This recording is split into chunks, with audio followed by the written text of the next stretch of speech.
I want to get you more analysis on this topic. I'm now joined via Skype by Li Yong. He's a senior fellow at the China-ASEAN International Trade.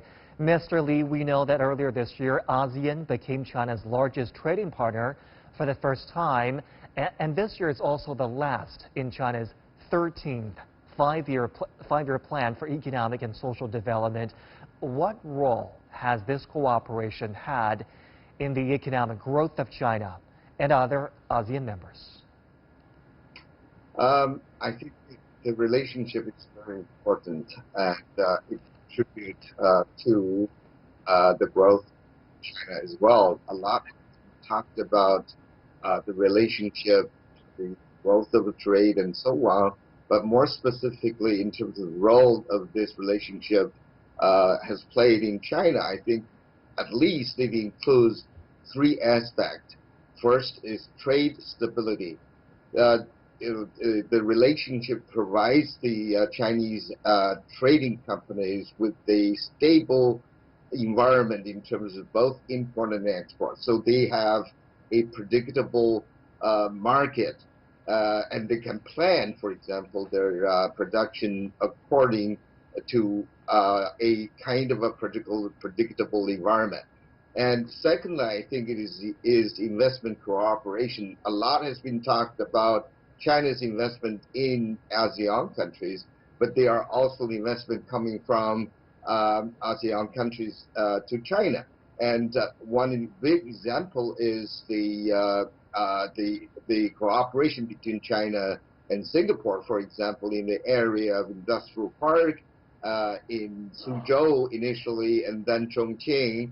And another example is the ecological city in Tianjin, which I think is going to proceed to other areas like the construction of smart cities. So this is an example of China benefiting from investment from ASEAN countries. And the third one, I think, is the reliable supply of needed, for example, industrial products. China imports, for example, integrated circuits like microelectronic components, data processing equipment parts, and so on. And China also imports raw materials that are needed for China's economic development, such as crude oil, refined oil products, palm oil, and so on. And in addition to that, China imports a lot of tropical fruits, agricultural products as well, and that has helped China to diversify and improve the quality of consumer products, agricultural product supplies. So those are the benefits of China from ASEAN countries. Back to you, John. Mr. Li, President Xi emphasized integrating the Belt and Road Initiative with the Master Plan on ASEAN Connectivity 2025. Now that sounds like very mutually beneficial, but is there synergy to be found between the two sides? How well do you think they will fit together? Yeah, this is really a good question. I think first we need to understand what is the ASEAN Connectivity 2025. The goal or the vision of the ASEAN Connectivity 2025 is to establish a kind of a seamless connectivity among ASEAN countries. And there are three components. One is the physical, the other is institutional, and the third one is people-to-people linkages.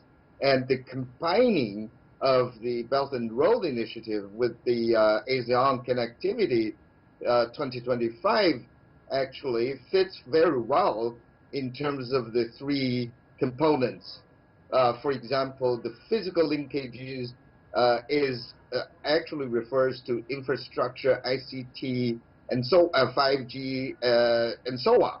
And China's Belt and Road Initiative is actually is an example of government-to-government communication in terms of establishing, for example, priorities in developing some of the infrastructure projects in ASEAN countries.